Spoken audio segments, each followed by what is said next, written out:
Hi, welcome to the Interaxis YouTube channel and Interaxis.io. Today's video is actually really important. It's one of the most important topics that I feel that we've talked about. And it's about a white paper I just read called Zim Dye. And Zim Dye is a white paper with the attempt to help the people of Zimbabwe to use cryptocurrency and decentralized finance to help the people of Zimbabwe with some currency issues. So we'll start here. We'll try to explain this. So the first question is, what are these issues?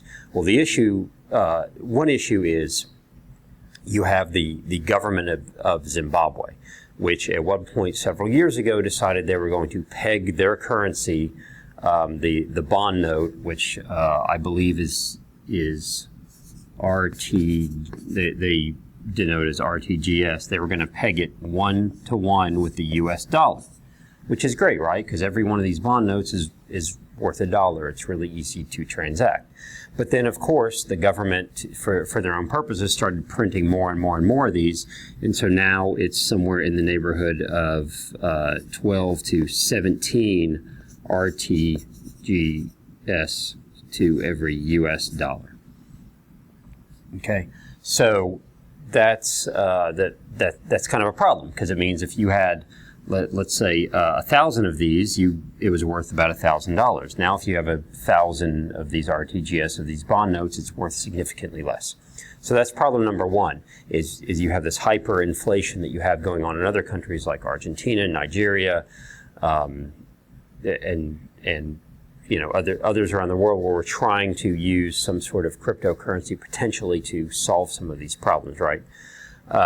So that's one issue. Another issue is if people wanted to actually get money out of the bank, right? They physically need currency for some reason. What they have to do right now is they have to go wait in line at the bank way before the bank opens, and there's a line, and what they could find, and there's a limit. They can take out 300 RTGS per day, which is the equivalent to like $20 to $25 US dollars. And at some point during the day, the bank just runs out and tells everyone, we're out of cash, we don't have any to give you. And those people have to start the process again the next day, get in line, wait, and everything, and hope there's enough. So these are some of the issues. Now, to combat that, the people of the country, some of the vendors, some of the business owners in the country actually will accept dollars, even though the government says you can't do that. They started doing it a while ago when it was pegged, when their bond notes were, or their bank notes were pegged to the dollar, and they just never stopped. Now, the problem is those people that are accepting dollars have to have some way to utilize the dollars, and they maybe trade them with each other. They maybe use them with other vendors and with other businesses, but really it's not legal in the country to be trading in dollars. Something else people have tried to use is something called EcoCash, which is a way to use your phone or an app on your phone to actually send kind of digital money back and forth to each other, so they're comfortable doing that. The problem is when they try to actually turn that EcoCash into banknotes, they're charged anywhere from 35 to 50% fees to do this. So imagine having 300 of these and getting charged 50%, and you only get to take out 150. That's a big hit, right? That's huge fees. The other thing that the people have been doing is they're right on the border with South Africa, which has a very, very stable currency, very stable government. So what they'll do is they'll go across the border with their banknotes to South Africa and deposit them in a South African bank, potentially, and the South African bank will hold on to them for them, and they'll have a bank account over in South Africa with a stable currency using the rand. And then those people, when they go to South Africa, which they do often to buy goods and such because they can't find them in their home country of Zimbabwe, they'll actually use their South African bank accounts in the rand. That's a little bit dangerous because if, one, they have to physically drive there, right? If they get stopped at the border and they have these banknotes and the government knows what they're going to do, the government can actually confiscate them, right? So they have those kinds of risk issues. So that's a problem. So the people have been trying to get around this a little bit. The other thing of note is there has developed an actual Bitcoin community. So there are people who will buy Bitcoin or sell Bitcoin or buy Bitcoin. So if the people of the country who might have some of these banknotes want to actually hold on to a relatively stable currency, and it's funny to say Bitcoin is more stable than their own, but something that they think is actually going to go up in value and isn't going to be that you can't just print a whole bunch more of. You know exactly how many Bitcoin are going to be mined, right? There's actually been kind of this market of people who will sell Bitcoin for some of these banknotes. So the people have been trying to get over this because they know that that's kind of their freedom. Their ability to transact and participate in the economy is part of their freedom. So they've been trying to get around it. There hasn't been a good way, and we all know in the decentralized finance world that's one of the things that we're pushing. Some of the issues with the lack of adoption of decentralized finance and cryptocurrency in Zimbabwe are, as we all know, and we've discussed, some of the security issues inherent in the technology, right? So you have the technology issues, which is the security, right? You have to be able to keep your wallet and such. You have to be able to understand your private keys and know how that works and feel comfortable sending it. You have to have an understanding of the technology, which not everyone does. So that leads to some education. You have to have internet, right? The whole idea of cryptocurrency is based on the internet. In Zimbabwe, they have spotty internet, right? So it might be up for a few hours, down for a few hours and such. So you can't have people trying to transact and mine these transactions and send Dye or send some sort of cryptocurrency to each other, counting on the internet, and the internet goes down, say, mid-transaction, and they might not know for hours if the transaction actually went through. So those are some of the issues. That not everyone is versed in the technology, not everyone's comfortable with it, not everyone has an internet connection. So the interesting thing that the Zim Dye white paper puts forward is let's actually put the boots on the ground. Okay, it's in some technologies, in some circles, it's called the last mile problem. The last mile problem happened really early on in the dawn kind of the internet, of broadband and such, which said that the companies that are providing the internet, they were providing the broadband and the ability to actually send data first over phone lines and then over fiber lines. They could lay the fiber along utility easements. They could run it from poles. They could run it underground. Whatever. It was easy out in the open. It was getting it into buildings and getting it into people's homes, that last mile, that was the hardest part, because those were structures that were already there. It was more expensive to get it into a home or into a building and then run it to all the different offices. And the last mile problem was the hardest problem. This is the problem we're kind of seeing with decentralized finance, is the people who need it most, it might be the hardest for them to have the on and off ramps. It might be the hardest for them to start using it because of technology issues, internet issues, education issues.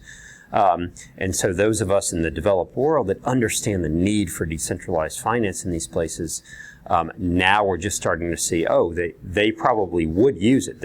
In Zimbabwe, they've used EcoCash. In Nigeria, they've used M-Pesa, right? They would use it. We just have to somehow get them onto it and start using it. We have to educate.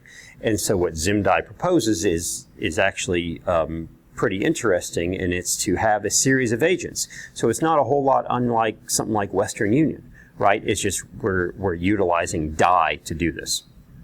So kind of what they propose is, let's just say that that I want to send some money to my friend Ron, and Ron is in another city, still in Zimbabwe. Okay, as it stands right now, I could either physically take him the money, right? Physically take him cash. We could meet somewhere, okay, which takes time and effort and all that, and it might only be like $20 or something, right? That I'm having to take him, and is it really worth it? I can try some sort of transfer with Western Union. I might get charged a pretty hefty fee for that. I can try doing it through the bank, but who really knows if that's going to work? It might get confiscated. I don't know.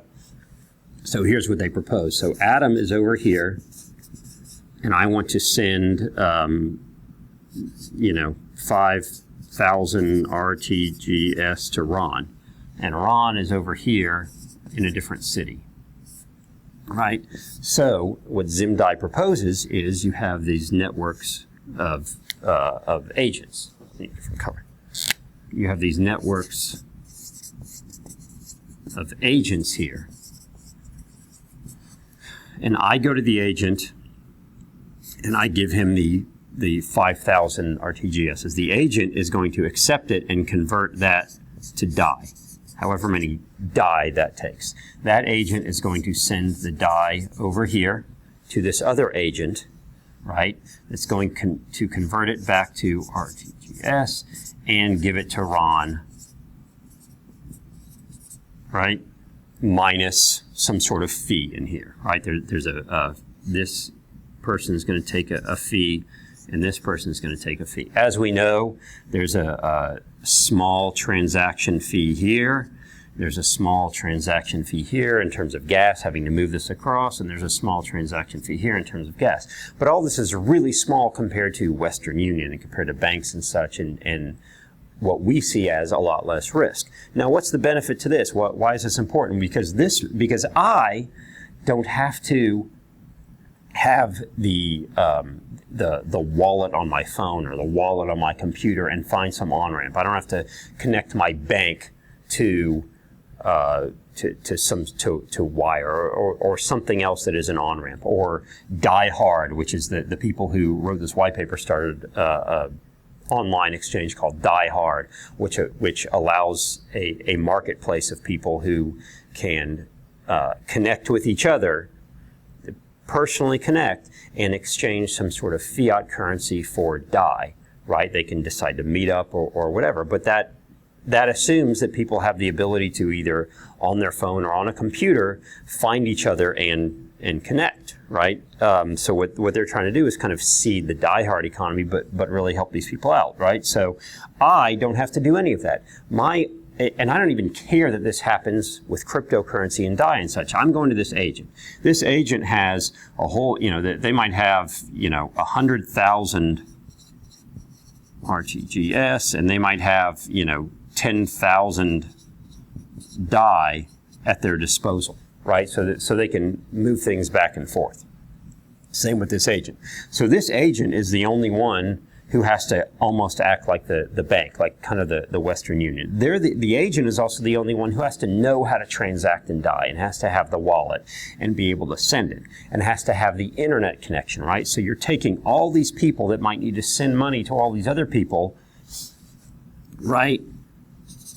So all these people have to do the same thing I need to do, and they're all going to the agent, right? The agent is taking a fee, but admittedly that fee is smaller than, say, Western Union or a bank. Now you have all these people here, right? Person 5, 6, and 7 that all had to get money from over here, and they're getting it from this agent. And again, this agent's taking a little fee, but what happens is this agent might have the same $100,000 or 100,000 banknotes and the same 10,000 DAI. Right? And so this agent is having to now disperse the banknotes to all these people, but he has received the DAI from this agent, right? So this agent is now down, say, from 10,000 DAI to, say, 3,000 DAI, but now instead of $100,000 might have 250,000 RTGS. This agent might be down to, say, 50,000 RTGS, but now has, 15,000 DAI. And I don't know if all my math worked out, but you get the point, right? So they're out of a little bit out of balance, right? So now what happens is maybe the agents have to settle up with each other somehow. Like maybe they need to go meet. But that's easier than person 1 meeting person 5, and 3 meeting 6, and 4 meeting 7, and me meeting Ron. Like all that, what we've cut out is all those meetings and all that potential risk and everything. And what we're saying is everything's going to go through these agents, and these are the people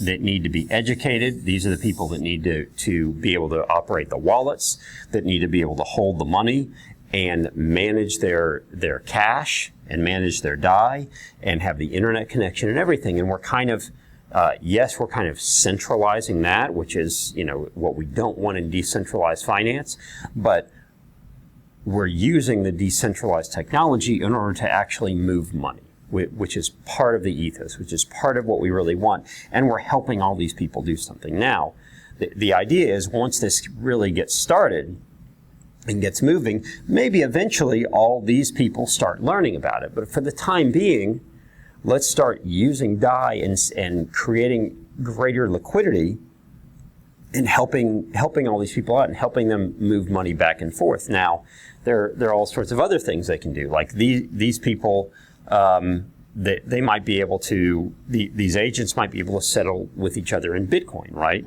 So this agent might know someone who has, Bitcoin, and he might sell some of these for Bitcoin and they might make some sort of transaction to get this back to even, right? Get this back to 10,000 and 10,000, 100,000 and 100,000, so that they can keep transacting business and no one runs out of money too much. They can also, as I said, a lot of these people want to get their money to South Africa because they feel it's a more stable currency. So I'll have to erase all this real quickly, but they maybe want to get their money over to South Africa. So there's actually an app called Hatchet, which will apparently take Dye in, and I haven't checked out Hatchet yet, so I apologize for that, but it'll take in Dye and it'll create a bank account holding Rand in it. Which is denoted as ZAR. So this is South African currency Rand. So they'll take in Dye and hold Rand. So what happens is if I want some of my money to go and be held in South Africa, because I might go there and buy things periodically, but I don't want to have to take all my banknotes, right? Because it's just not safe. So I convert, let's say, 10,000 of these into Dye with the agent, and the agent then sends it through Hatchet and creates a bank account for me. Now, when I get over here to South Africa, I have a bank account that has my Rand in it. So I don't have to take these notes with me. I don't have to make some sort of exchange. I've already done that here. The agent has helped me. Okay, so what it's really doing, this whole proposal is saying we need to find some agents that are willing to do this, that are willing to hold on to some Dye and hold on to some of this, the banknotes, and make these transactions happen for people that can cut a lot of their fee, the Western Union fees.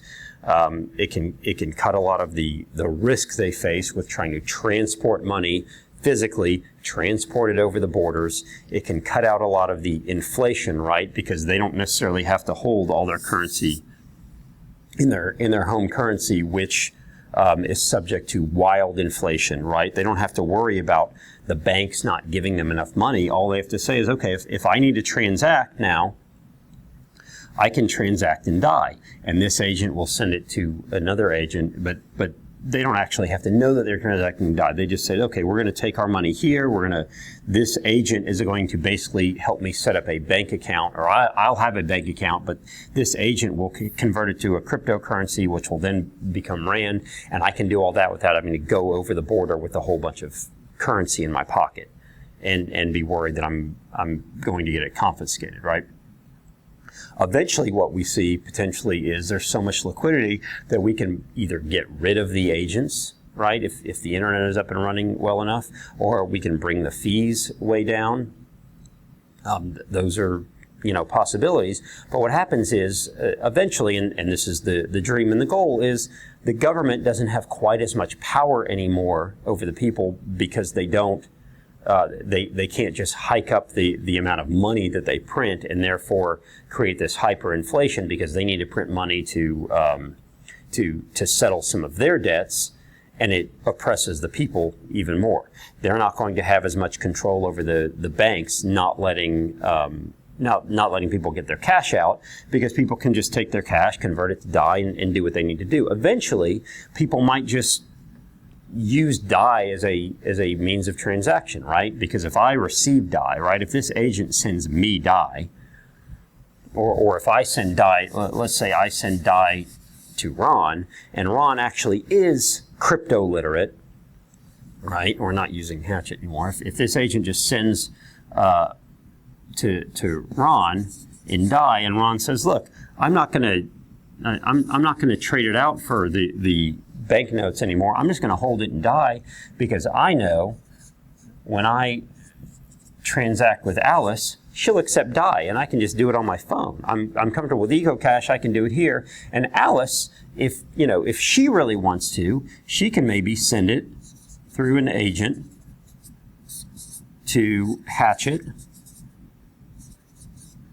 to South Africa and have Rand. So it's gone from me, because I'm not very crypto literate or technology literate, I don't have an internet access or whatever, and I've taken my 10,000 banknotes, converted it to Dye, sent it to Ron. Ron has some business with Alice. He sent her Dye straight, so that never went through the banking system. Alice has gone to an agent who's used Hatchet to set her up a bank account. Now Alice has that money in Rand in South Africa that started as banknotes here. So you can see where this can happen, but the key is to get these agents, get them educated, get them incented to start doing this and start making these transactions. Now, the white paper has a lot more about some of the issues that we face. Like there's kind of a gray market and a black market for people in Zimbabwe that are buying and selling different fiat currencies. And they obviously charge pretty high fees because what they're doing is actually not legal there. And they might have something to say about this, but what they might realize is they want in on it.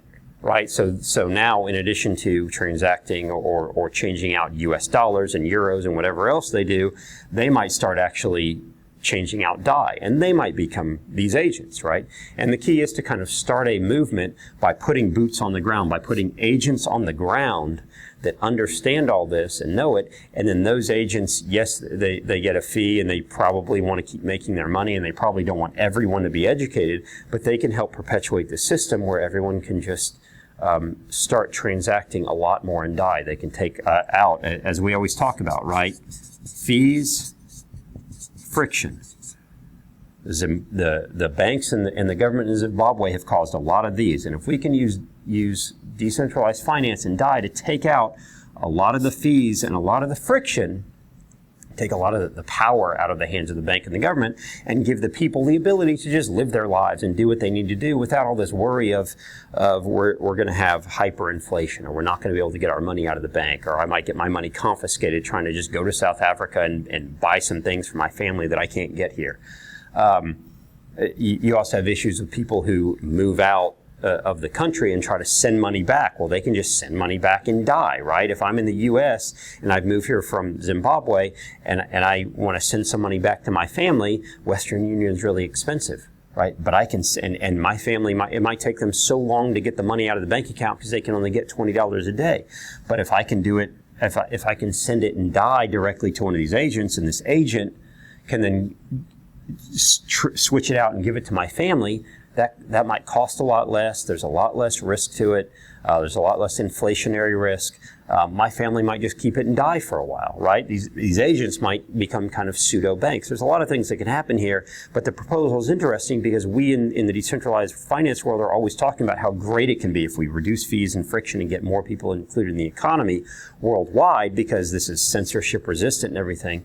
But what we found is we need people that we need the internet. You need people that are educated, and this can only happen if we put some people on the ground who can actually do it without having YouTube videos like this one, without having preachy people on Twitter and Telegram and everything else. Like, you have to get people on the ground talking about it. I talked to a group a few weeks ago in Nigeria about this. I talked to some more people who are in the U.S. here that are from Nigeria that talk about what a pain this is to get money back. I've talked to people in Argentina and Venezuela and such that are worried about this. This is a problem. There are a lot of countries where this can help. And it's going to take us educating, getting some of these agents on board, and proposals like this to say, okay, where's the last mile problem? Where's the sticking point? And this Zim Dye is one that I read. I don't know any of the people involved in it yet. I hope to soon. But we thought it was really interesting, and I wanted to break this down really soon because I think it's a proposal that they want to get moving on really quickly. So I will put in the notes how you can get in contact with the people. I'm sure you can find it really well. I want to circulate this white paper.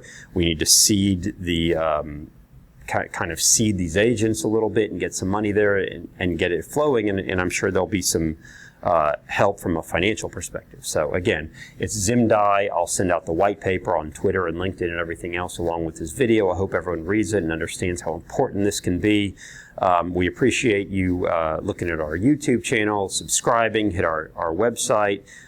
Info@interaxis.io is our email. @interaxis8, the number 8 is our Twitter handle. We hope to see you in more videos.